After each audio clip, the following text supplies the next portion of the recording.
여러분, 노년을 이야기할 때 우리는 습관처럼 한 장면을 떠올립니다. 따뜻한 집, 자식과 손주가 오가고 식탁 위에 밥 냄새가 퍼지고 누군가가 어머니 아버지하고 부르는 풍경 말입니다. 그래서 많은 분들이 늙어서 혼자 살면 불행하다고 단정합니다.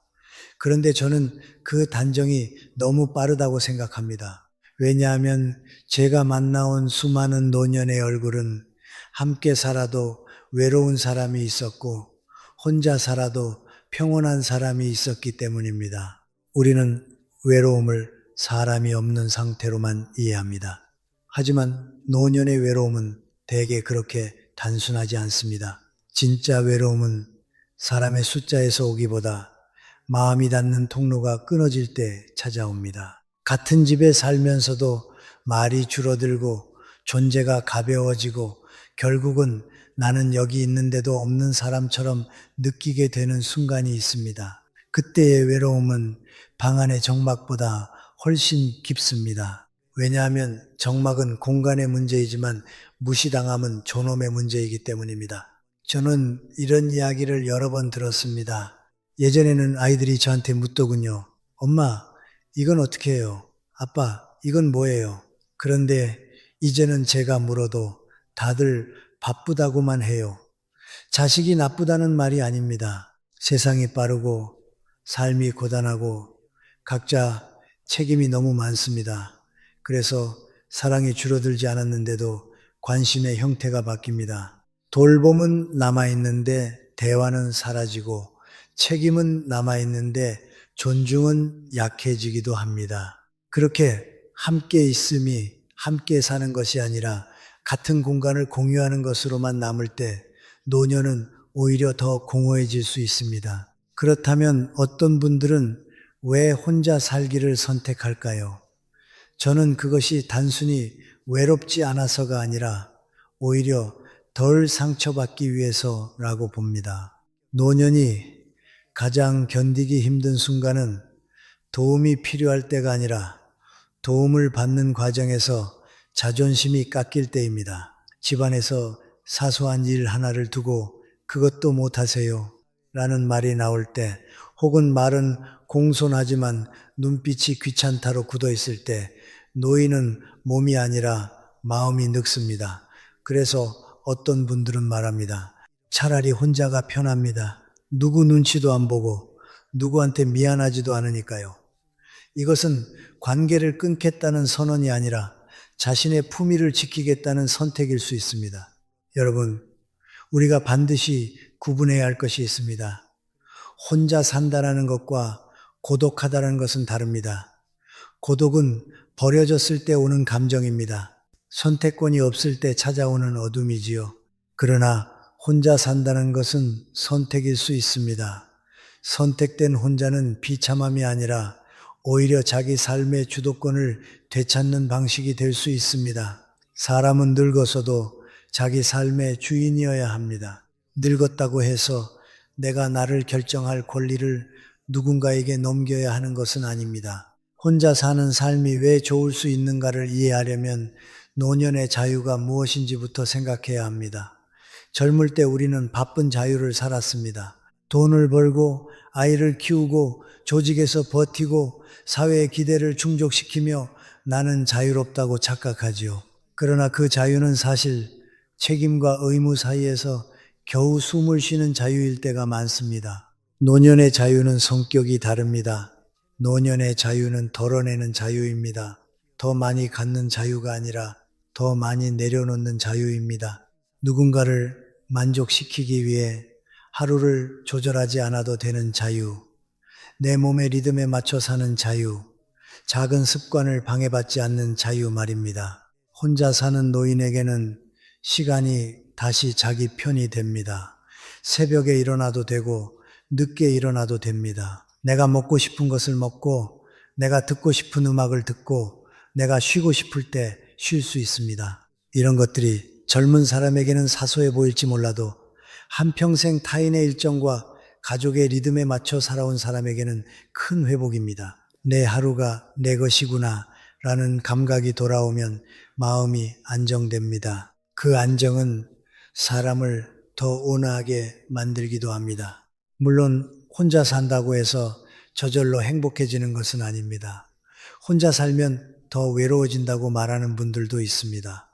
그 말도 맞습니다. 그러나 그 외로움은 혼자라는 사실 때문이 아니라 혼자 있는 시간을 텅 빈 시간으로 만들었기 때문일 때가 많습니다. 사람은 혼자 있어도 의미가 있으면 외롭지 않습니다. 반대로 사람들 속에 있어도 의미가 없으면 외롭습니다. 결국 핵심은 이것입니다. 노년의 행복은 누가 옆에 있느냐보다 내가 내 삶에서 어떤 의미를 붙잡고 있느냐에 달려 있습니다. 저는 노년의 품위를 이렇게 정의하고 싶습니다.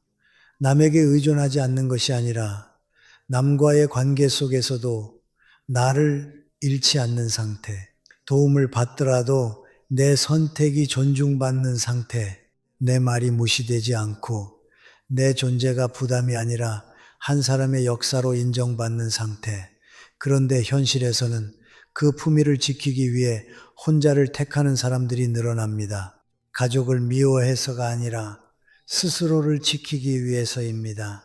여러분, 우리는 함께 살면 안전하다고 생각하지만 모든 안전은 물리적인 안전만을 의미하지 않습니다. 마음의 안전도 있습니다. 말 한마디에 상처받지 않을 안전, 눈치를 보지 않을 안전, 내 삶의 방식이 조롱받지 않을 안전, 그 마음의 안전을 얻는 길이 어떤 분들에게는 혼자 사는 삶일 수 있습니다. 그리고 그 선택은 외면이 아니라 성숙일 수 있습니다. 인생의 마지막 구간에서 내가 나에게 정직해지고 내가 원하는 방식으로 하루를 꾸릴 수 있는 길을 찾는 것, 그 자체가 이미 늦게 온 자유입니다. 그러니 오늘 저는 여러분께 이렇게 말씀드리고 싶습니다. 노년의 혼자를 두려워하기 전에 먼저 묻자고요. 나는 지금 존중받고 있는가? 나는 내 삶을 내가 선택하고 있는가? 이 질문에 답이 생기면 혼자는 비극이 아니라 하나의 가능성이 됩니다. 그리고 그 가능성은 생각보다 많은 노년에게 가장 현실적인 평온이 될 수 있습니다. 여러분, 그렇다면 함께 살아도 외로운 노년은 왜 생길까요? 저는 그것이 개인의 성격 탓만은 아니라고 봅니다. 구조가 있습니다. 흐름이 있습니다. 그리고 그 흐름은 대개 아주 조용히 어느 날 갑자기 폭발하지 않고 조금씩 마음을 말려갑니다. 저는 크게 세 가지를 이야기하고 싶습니다. 첫째는 역할의 소멸, 둘째는 대화의 단절, 셋째는 존중의 붕괴입니다. 첫째, 역할의 소멸입니다. 사람은 나이가 들수록 몸이 약해지기도 하지만 더 먼저 약해지는 것은 내가 쓸모 있는 사람이라는 감각입니다. 젊을 때는 누구나 역할이 있습니다. 직장에서는 일을 하고 가정에서는 책임을 지고 누군가의 문제를 해결해주며 삽니다. 그런데 은퇴를 하고 자식이 독립하고 집안일도 점점 남에게 맡기게 되면 노년은 갑자기 할 일이 없는 사람이 되기도 합니다. 물론 쉬는 것은 축복입니다. 그러나 쉬는 것과 필요 없음은 다릅니다. 집에 사람이 많아도 내가 맡을 일이 없고 누군가가 나를 찾지 않으면 사람은 서서히 스스로를 작게 만듭니다. 말도 줄고 의견도 적고 존재감도 얇아집니다. 외로움은 그때부터 시작됩니다. 둘째, 대화의 단절입니다. 노년의 외로움은 누가 밥을 차려주느냐가 아니라 누가 내 이야기를 들어주느냐와 더 가깝습니다. 가족이 함께 살아도 서로의 속도를 따라가지 못하면 대화는 끊깁니다. 자식은 바쁘고 손주는 화면 속에 있고 노인은 하루가 길고 마음이 자주 과거로 돌아갑니다.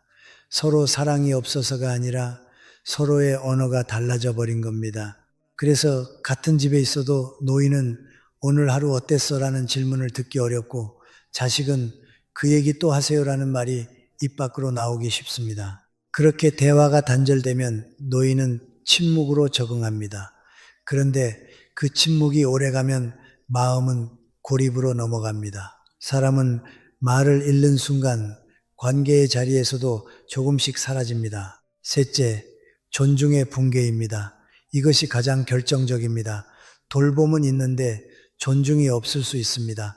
잘 챙겨주기는 하지만 결정권은 주지 않는 경우가 있습니다. 어디를 가야 하는지, 무엇을 먹어야 하는지, 생활 리듬을 어떻게 해야 하는지 모두 건강을 위해서라는 이름으로 결정해 줍니다. 물론 자식의 마음은 선합니다. 하지만 부모는 보호 대상이 되는 순간 스스로를 한 사람이 아니라 관리해야 할 존재로 느낄 수 있습니다. 노년에게 가장 아픈 것은 돈이 없어서가 아니라 내 삶이 내 것이 아니라는 느낌입니다. 저는 아직 판단할 수 있습니다. 저는 아직 선택할 수 있습니다. 이 말을 마음속으로 삼키게 만드는 환경이 노년의 외로움을 깊게 만듭니다. 여러분, 여기서 중요한 포인트가 있습니다.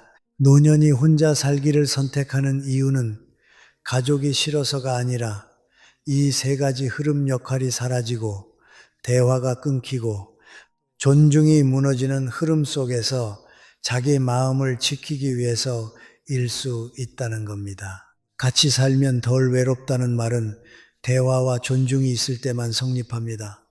사람이 많아도 나를 사람으로 대해주는 관계가 없으면 외롭습니다. 반대로 사람이 적어도 나를 나로 인정하는 관계가 있으면 외롭지 않습니다. 그러니 우리는 노년을 돕는다고 할 때 먼저 방향을 바꿔야 합니다. 부모님을 곁에 두자가 아니라 부모님의 역할을 남겨드리자, 부모님의 말을 들어드리자, 부모님의 선택을 존중하자로 가야 합니다. 그래야 함께 살아도 외롭지 않습니다. 그리고 그래야 혼자 살아도 외롭지 않습니다. 외로움을 없애는 방법은 사람을 붙잡는 것이 아니라 마음이 닿는 통로를 다시 여는 것입니다. 다음으로는 그렇다면 혼자 살되 고립되지 않으려면 무엇을 해야 하는가? 즉 고독버려짐과 혼자 있음 선택의 경계를 어떻게 지켜야 하는가를 구체적으로 말씀드리겠습니다. 그 경계를 지키는 작은 습관들이 노년의 삶을 완전히 바꿉니다. 여러분, 이제 세 번째 이야기를 하겠습니다. 혼자 사는 삶이 좋아질 수 있는 이유는 결국 한 가지로 모입니다. 주도권입니다. 노년의 행복을 가르는 것은 집의 크기나 가족의 숫자가 아니라 내 하루를 내가 결정할 수 있느냐입니다. 그런데 주도권을 잃는 순간 사람은 누군가 옆에 있어도 불안해집니다. 반대로 주도권을 되찾는 순간 혼자 있어도 마음이 단단해집니다. 많은 분들이 혼자 산다는 말을 들으면 먼저 떠올리는 것이 정막입니다. 하지만 노년의 정막은 반드시 공허가 아닙니다. 정막은 때로 회복의 공간이 됩니다. 평생을 살아오면서 우리는 너무 오래 남의 기준에 맞춰 왔습니다. 좋은 부모, 좋은 배우자, 좋은 직장인, 좋은 자식, 역할이 많았고 그 역할을 잘 해내느라 내 마음을 뒤로 밀었습니다. 그러다 인생 후반에 들어서면 역할이 줄어들고 빈자리가 생깁니다. 그 빈자리를 쓸쓸함으로만 채우면 고독이 되지만 나를 다시 세우는 시간으로 쓰면 평온이 됩니다. 혼자 사는 선택이 좋은 이유는 바로 여기서 시작됩니다. 남에게 맞춘 인생이 아니라 나에게 맞춘 인생을 처음으로 살아볼 수 있기 때문입니다. 혼자 살면 무엇이 달라지느냐? 가장 먼저 달라지는 것은 시간의 주인이 내가 된다는 겁니다. 누구의 생활 리듬에 맞출 필요가 없습니다. 내가 피곤하면 쉬고 내가 눈이 일찍 떠지면 일찍 일어날 수 있습니다. 사소한 자유처럼 보이지만 이 사소함이 노년에게는 큽니다. 젊은 시절에는 사소한 자유를 누릴 여유가 없었습니다. 늘 맞춰야 했고 양보해야 했고 참아야 했습니다. 그런데 노년의 자유는 거창하지 않습니다. 오늘은 이 시간에 차를 마시고 이 음악을 듣고 이만큼만 걸을래, 이런 선택들이 쌓일 때 마을은 안정됩니다. 그리고 혼자 살면 관계의 피로가 줄어듭니다. 함께 살면 행복도 있지만 동시에 조정이 생깁니다. 식사 시간, TV 소리, 방문 열고 닫는 것, 손주가 뛰는 소리, 냉장고에 무엇을 넣어두는 것, 사소한 생활 충돌은 어느 집에나 있습니다. 젊은 가족에게는 사소하지만 예민해진 노년에게는 그것이 스트레스가 될 수 있습니다. 특히 미안함이 문제입니다. 노년이 가장 싫어하는 감정 중 하나는 사랑하는 사람에게 계속 미안해지는 것입니다. 그래서 어떤 분들은 말합니다. 혼자 살면 미안할 일이 없습니다. 이 말 속에는 외로움이 아니라 품위가 들어 있습니다. 혼자 산다는 선택에는 또 하나의 힘이 있습니다. 바로 내가 아직 할 수 있다는 감각입니다. 많은 노년이 우울해지는 이유는 몸이 아파서가 아니라 스스로를 무능한 사람으로 느끼기 때문입니다. 그런데 혼자 살면 생활을 스스로 운영해야 합니다. 밥을 해 먹고 약을 챙기고 집을 정리하고 산책을 하고 친구에게 전화도 해야 합니다. 물론 어렵습니다. 하지만 그 어려움을 조금씩 해내면서 생기는 자존감이 있습니다. 나는 아직 내 삶을 꾸릴 수 있다. 이 감각은 노년의 정신 건강에서 매우 중요합니다. 누구에게 의존하지 않겠다는 고집이 아니라 자기 효능감을 지키는 문제입니다. 여러분, 여기서 오해가 하나 있습니다. 혼자 산다는 것은 관계를 끊는 것이 아닙니다. 오히려 제대로 혼자 사는 사람은 관계를 더 선택적으로 잘 유지합니다. 함께 살 때는 관계가 의무가 되기 쉽습니다. 하지만 혼자 살면 관계는 필요한 만큼, 건강한 만큼만 남습니다. 이웃과 인사를 하고, 동네 단골 가게에서 말을 섞고, 오래된 친구와 한 달에 한 번이라도 통화하고, 취미 모임에 나가고, 공원에서 같은 시간에 걷는 사람과 눈인사를 나누는 것, 이런 작은 연결이 쌓이면 혼자 살아도 결코 고립되지 않습니다. 제가 만나본 노년 중에는 이런 분들이 있었습니다. 혼자 살지만 주 1회 그림 수업을 나가고 주 2회 가벼운 운동을 하고 동네 도서관에서 책을 빌려 읽고 작은 텃밭을 가꾸는 분들입니다. 그분들이 공통으로 말하는 것이 있습니다. 혼자 살아서 좋다가 아니라 혼자 살아도 나는 내 삶이 있다. 이 차이가 큽니다. 혼자 사는 삶이 좋으려면 집 안에만 갇혀 있으면 안 됩니다. 핵심은 혼자가 아니라 삶을 유지하는 구조입니다. 즉, 혼자 살되 삶과 연결돼 있어야 합니다. 그리고 마지막으로 혼자 사는 노년이 좋은 이유는 감정의 정리가 쉬워진다는 점입니다. 함께 살면 감정이 부딪히고 쌓이고 참게 됩니다. 노년은 이미 감정의 여력이 많지 않습니다. 젊을 때처럼 큰 소리로 싸우고 다시 화해하는 에너지가 없습니다. 그래서 조용히 마음이 멀어지기도 합니다. 그런데 혼자 살면 감정이 과도하게 소모되지 않습니다. 마음을 정리하고 기억을 정리하고 생각을 정리할 시간이 생깁니다.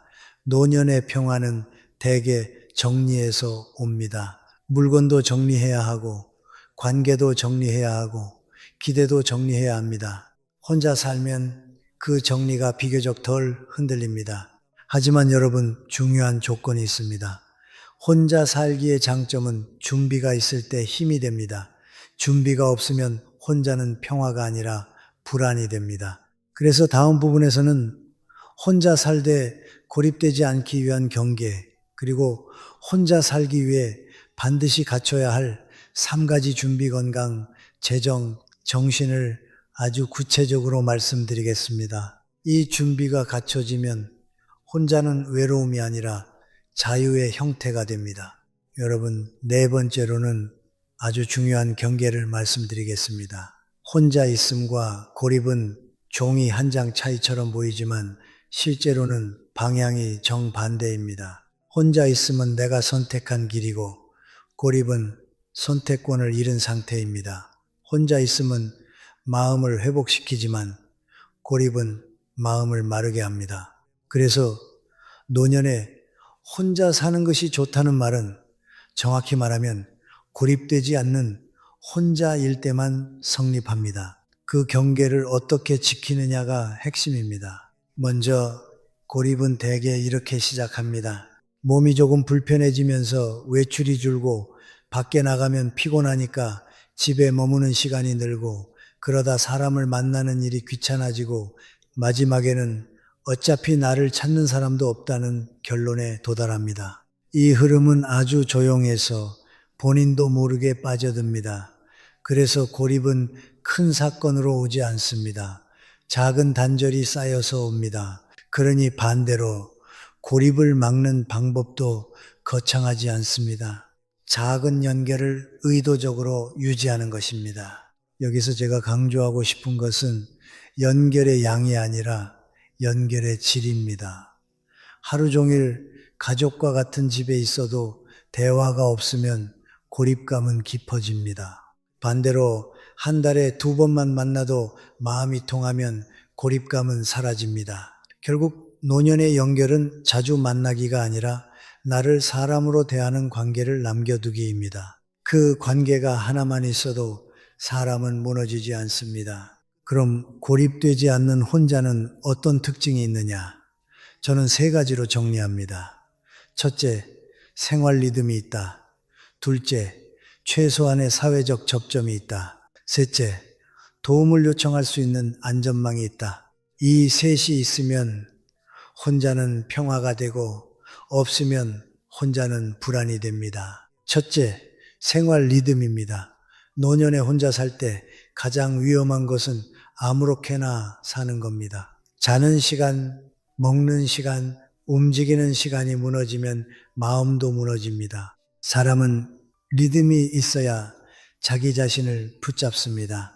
그래서 혼자 살수록 오히려 작은 규칙이 필요합니다. 아침에 커튼을 여는 시간, 물 한 컵 마시는 습관, 가벼운 스트레칭, 점심 먹고 산책 15분, 저녁에는 짧게라도 책을 읽는 시간, 이런 단순한 루틴이 고립을 막는 울타리가 됩니다. 오늘도 내가 나를 챙겼다는 감각이 노년의 정신을 지켜줍니다. 둘째, 최소한의 사회적 접점입니다.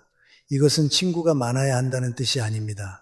노년이 필요로 하는 것은 대개 많은 사람이 아니라 정기적으로 마주치는 몇 개의 얼굴입니다. 동네 카페나 시장, 공원, 도서관, 경로당, 취미 모임 같은 곳에서 주 1, 2회라도 사람 냄새를 맡는 것이 중요합니다.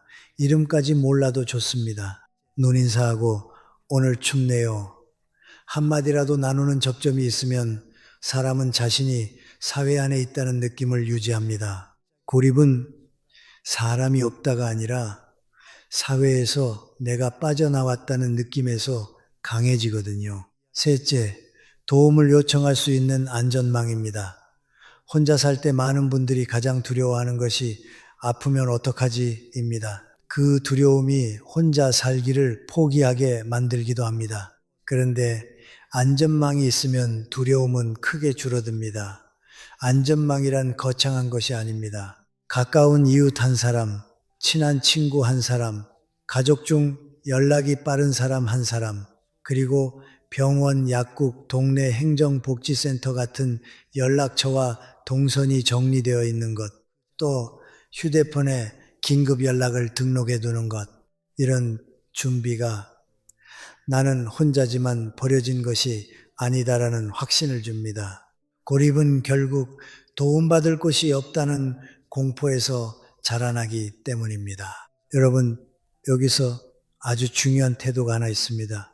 혼자 산다는 자존심과 도움을 청한다는 지혜를 함께 가져야 합니다. 많은 노년이 도움을 청하는 순간 자신이 약해지는 것 같아서 참습니다. 하지만 그것이 오히려 위험합니다.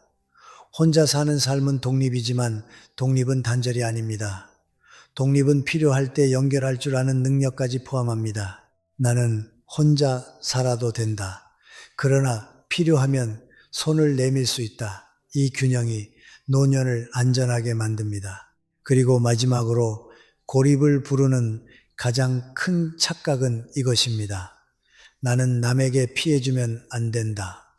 물론 피해주지 않는 마음은 아름답습니다. 하지만 그 마음이 지나치면 사람은 스스로를 사회에서 지워버립니다. 노년이 누군가에게 가끔 부탁하는 것은 피해가 아니라 관계의 자연스러움일 수 있습니다. 오히려 가벼운 부탁과 작은 도움은 관계를 이어주는 실이 됩니다.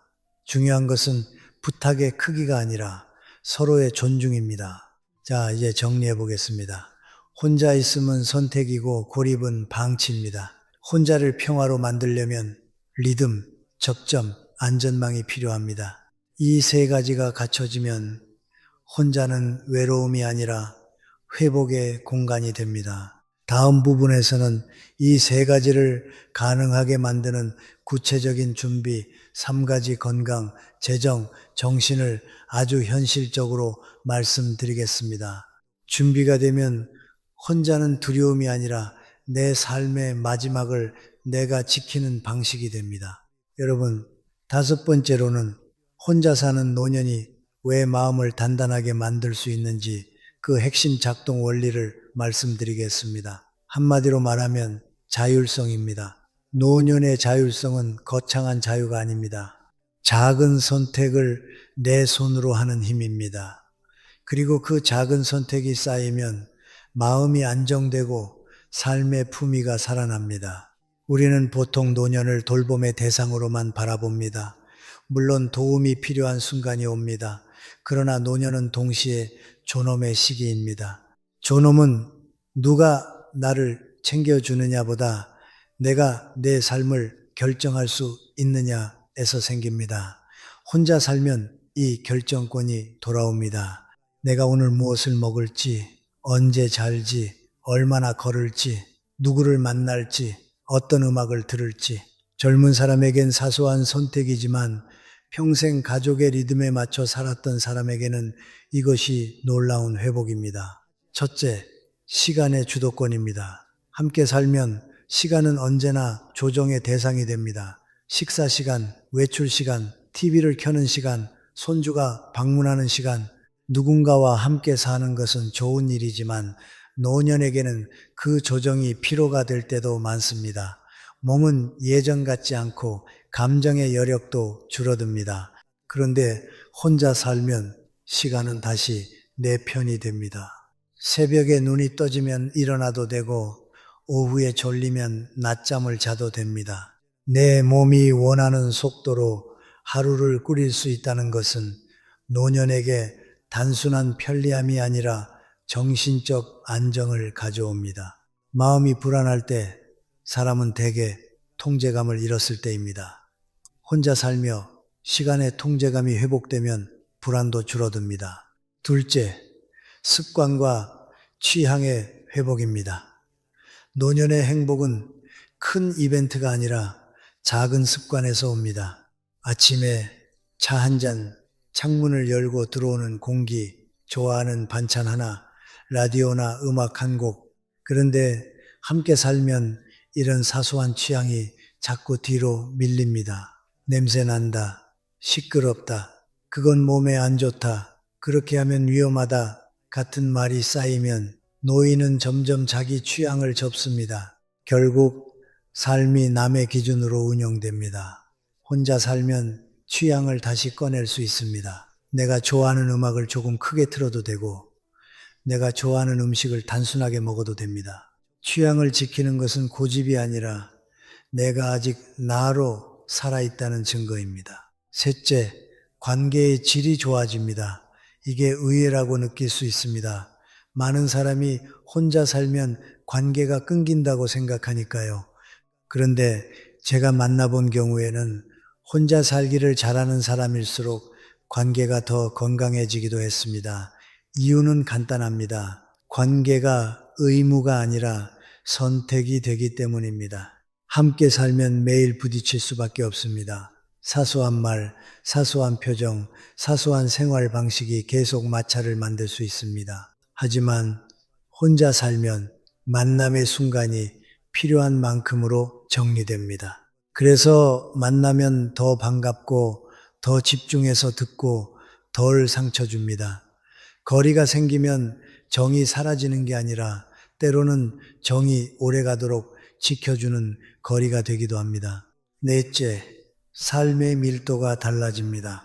함께 살 때의 노년이 그저 하루를 견디는 시간이 되기 쉬운 반면 혼자 살 때는 오히려 하루를 설계하는 시간이 될 수 있습니다. 무슨 말이냐 하면 혼자 살면 내가 나를 돌봐야 합니다. 그래서 삶은 자연스럽게 구조를 갖게 됩니다. 약을 챙기고 장을 보고 정리하고 운동하고 때때로 사람을 만나야 합니다. 그 과정에서 생기는 자기관리가 노년을 지탱합니다. 사람은 자신을 돌볼 때 우울해서 멀어집니다. 반대로 아무도 나를 필요로 하지 않는다고 느끼면 몸도 마음도 급격히 약해집니다. 혼자 사는 삶이 잘 굴러가려면 결국 내가 나를 필요로 해야 합니다. 그게 바로 삶의 밀도입니다. 다섯째, 감정 소모가 줄어듭니다. 노년은 감정의 여력이 젊을 때처럼 많지 않습니다. 사소한 갈등이 큰 피로가 됩니다. 또 잔소리 들었다, 또 눈치 봤다, 같은 경험이 누적되면 사람은 자꾸 마음을 닫습니다. 혼자 살면 이런 감정 소모가 줄어들 수 있습니다. 물론 외로움이 아예 없지는 않습니다. 그러나 관계 속에서 깎이는 자존심, 반복되는 미안함, 역할 상실에서 오는 무력감 같은 복합 상처는 줄어들 가능성이 큽니다. 그 대신 조용한 시간 속에서 자신의 감정을 정리할 여지가 생깁니다. 노년의 평화는 대개 정리된 마음에서 옵니다. 여러분, 여기서 다시 한번 강조하고 싶습니다. 혼자 사는 노년의 장점은 사람이 필요 없다는 뜻이 아닙니다. 오히려 정확히 말하면 사람을 필요한 방식으로 만날 수 있게 된다는 뜻입니다. 억지로 맞추며 함께 사는 대신 존중을 바탕으로 연결하는 방식으로 바뀌는 것이지요. 그러나 이 모든 장점은 조건이 있습니다. 준비가 있어야 합니다. 준비 없이 혼자 살면 자유가 아니라 불안이 됩니다. 그래서 다음에는 아주 현실적으로 말씀드리겠습니다. 혼자 살기를 가능하게 만드는 준비는 무엇인가? 저는 세 가지로 압축합니다. 건강, 재정, 정신입니다. 이 셋이 받쳐주면 혼자는 평화가 되고 이 셋이 흔들리면 혼자는 공포가 됩니다.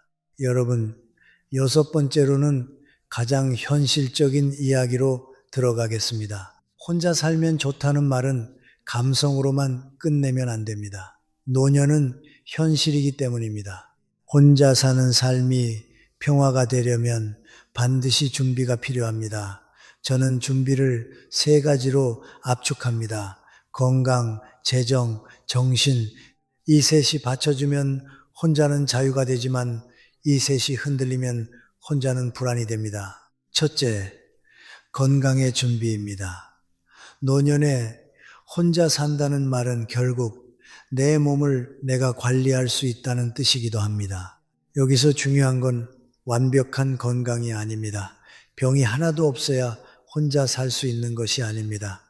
오히려 대부분의 노년은 한두 가지 질환을 안고 삽니다.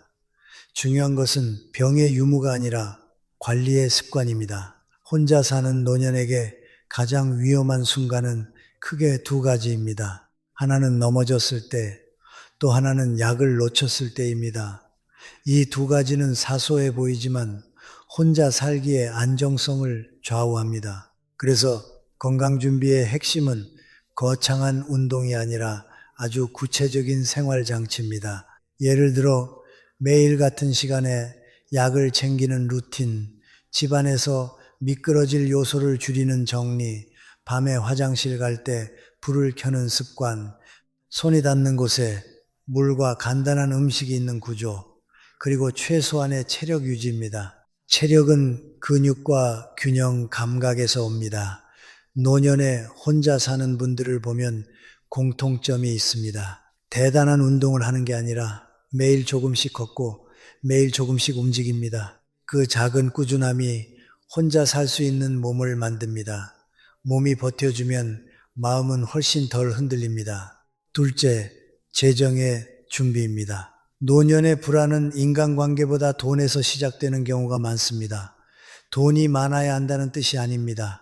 중요한 것은 부족하지 않을 만큼의 예측 가능성입니다. 혼자 살면 의외로 지출이 단순해질 수 있습니다. 그러나 동시에 예상치 못한 비용이 생깁니다. 병원비, 약값, 갑작스러운 수리비, 돌봄 서비스 비용 같은 것들입니다. 그래서 재정 준비의 핵심은 큰 돈이 아니라 구조입니다. 제가 권하고 싶은 구조는 단순합니다. 첫째, 매달 고정비가 얼마인지 정확히 아는 것. 둘째, 비상금이 얼마인지 정해두는 것. 셋째, 도움을 받게 될 때 어떤 형태로 비용이 발생하는지 미리 감을 잡는 것. 그리고 무엇보다 중요한 것은 노년이 돈 문제로 자식에게 매번 설명하고 부탁하는 상황을 줄이는 것입니다. 자식이 돈을 준다고 해서 문제가 해결되는 게 아닙니다. 그 과정에서 노인은 자존심이 깎이기도 하고 관계가 어긋나기도 합니다. 혼자 살기를 선택한 노년이 가장 원하지 않는 것이 폐를 끼치는 느낌입니다. 그러니 재정은 풍요가 아니라 독립의 기반입니다. 적어도 기본 생활을 꾸릴 수 있다는 확신이 있으면 혼자는 두려움이 아니라 선택이 됩니다. 셋째, 정신의 준비입니다. 저는 이게 가장 중요하다고 생각합니다. 건강과 돈이 있어도 마음이 무너지면 혼자는 곧 고립이 됩니다. 정신의 준비라는 건 거창한 명상이나 철학 공부만을 말하는 것이 아닙니다. 핵심은 한 문장으로 정리됩니다. 혼자 있는 시간과 대화할 수 있는가? 대부분의 사람은 평생을 바쁘게 살면서 자기 마음과 대화하는 법을 배우지 못했습니다. 그래서 조용해지면 불안이 올라옵니다. 혼자 살기 위해 필요한 정신의 기술은 외로움을 없애는 기술이 아니라 외로움이 와도 삼켜지지 않는 기술입니다. 그 기술은 어떻게 만들어지느냐? 저는 3가지 습관을 권합니다. 첫째, 하루에 아주 짧게라도 내 마음을 확인하는 시간을 갖는 것. 오늘 무엇이 힘들었나, 무엇이 고마웠나, 이 2 질문만으로도 충분합니다. 둘째, 작은 의미를 매일 만드는 것. 산책, 독서, 취미, 봉사, 글쓰기, 가벼운 공부, 무엇이든 좋습니다. 중요한 것은 오늘도 내가 할 일이 있었다는 감각입니다. 셋째, 사람과의 연결을 최소한으로라도 유지하는 것. 정신은 혼자서만 지키기 어렵습니다. 한 사람과의 통화, 한 번의 인사, 한 번의 만남이 마음의 균형을 잡아줍니다. 여러분, 여기서 오해하지 마셔야 합니다. 정신의 준비는 강해져야 한다가 아닙니다. 약해도 괜찮다를 받아들이는 것입니다. 어떤 날은 외롭고 어떤 날은 울적할 수 있습니다. 그 감정이 오면 내가 실패했다가 아니라 내가 사람이라서 그렇다고 받아들여야 합니다. 감정을 부정하면 더 커집니다. 인정하면 지나갑니다. 혼자 사는 노년이 평화로운 이유는 감정이 없어서가 아니라 감정을 다루는 법을 익히기 때문입니다. 정리하겠습니다. 혼자 살기의 준비는 대단한 각오가 아니라 생활 장치입니다. 건강은 루틴과 안전으로, 재정은 구조와 예측 가능성으로, 정신은 의미와 연결로 지켜집니다. 이 3가지가 갖춰지면 혼자는 결코 비극이 아닙니다. 오히려 늦게 찾아온 자유가 됩니다. 이제 다음으로는 많은 분들이 가장 민감해하는 주제로 넘어가겠습니다. 바로 효입니다. 부모를 모시는 것이 효냐? 부모가 원하는 방식으로 살게 하는 것이 효냐? 이 질문을 정확히 풀지 못하면 자식도 부모도 서로를 사랑하면서도 서로를 힘들게 합니다. 다음 부분에서는 효의 본질을 다시 정리해 보겠습니다. 여러분, 7번째는 효, 셔 이야기입니다. 이 주제는 조심스럽습니다. 왜냐하면 우리는 효를 참 소중한 가치로 배워왔고 또 그 마음 자체는 아름답기 때문입니다. 그런데 저는 오래 살면서 한 가지를 자주 보았습니다.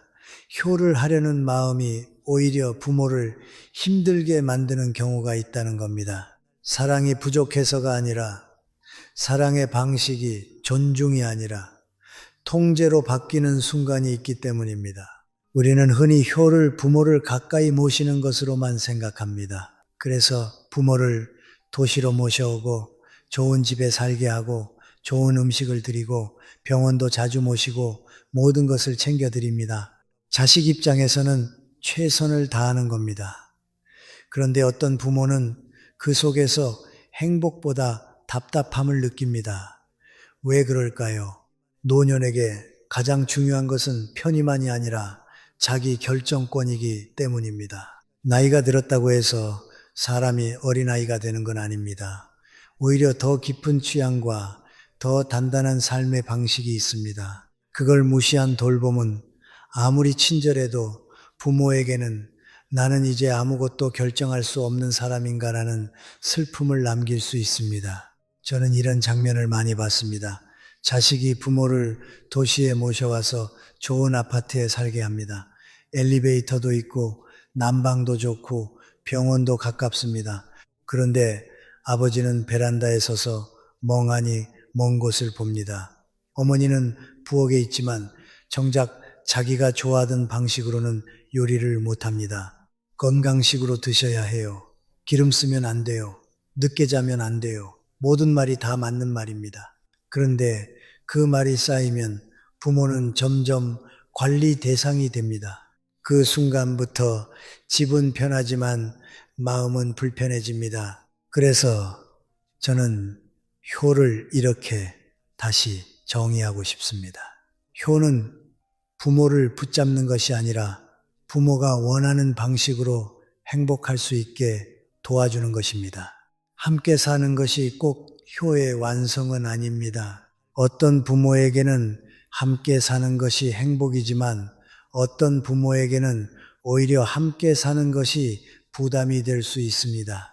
부모가 혼자 살고 싶어 한다면 그 선택을 존중하는 것 또한 효가 될 수 있습니다. 단 여기서 중요한 조건이 있습니다. 혼자 살게 두는 것이 버려두는 것이 되어서는 안 됩니다.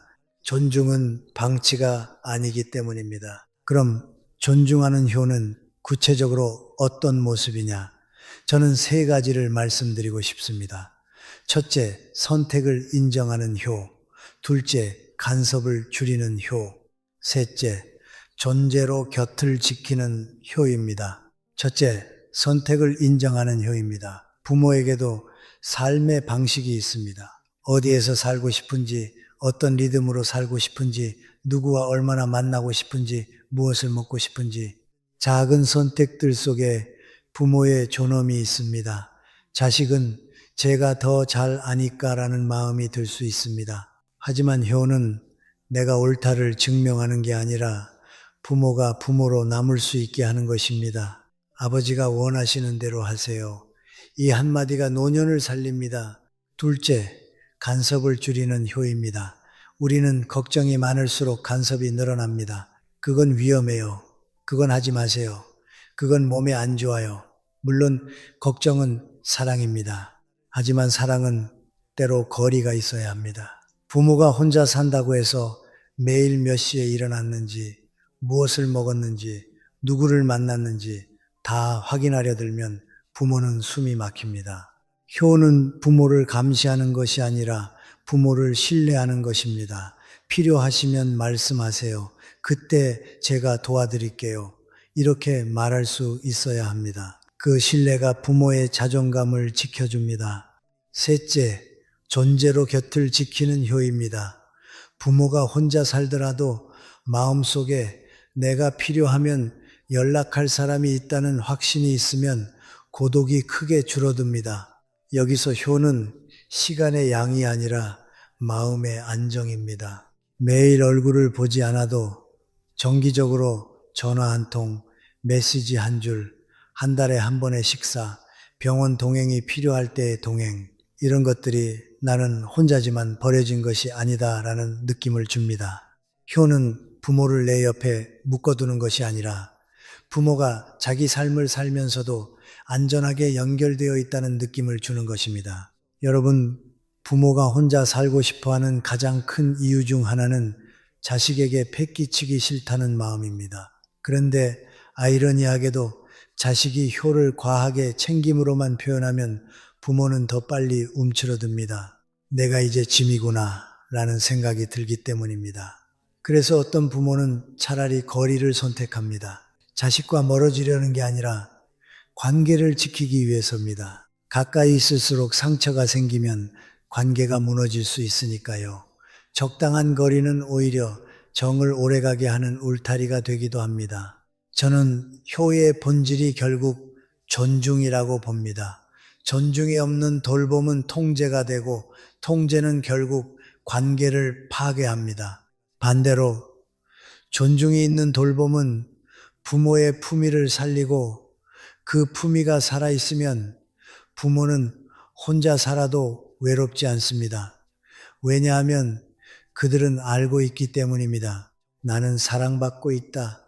그러나 나는 자유롭다. 이 두 가지가 함께 있을 때 노년의 마음은 안정됩니다. 이제 마지막으로 결론을 정리하겠습니다.